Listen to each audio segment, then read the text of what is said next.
অনেক ক্ষেত্রে দেখি ছেলে-মেয়েকে সমানভাবে মানুষ করার পর, পড়াশোনা করার পর বাবা-মায়ের ছেলের থেকে যে আশা থাকে, মেয়েদের থেকে খুব কম ক্ষেত্রেই সেই আশা করে থাকে।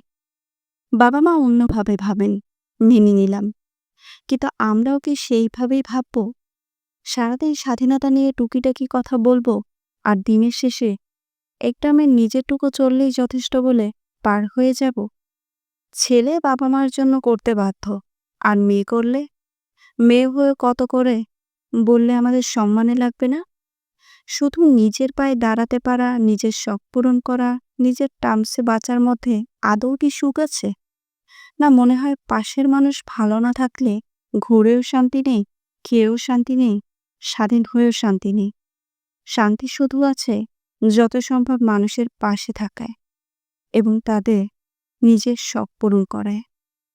তারপর না হয় নিজের শখ পূরণ করায়, সেটা হোক সমুদ্র, পাহাড়, বই কিংবা গান।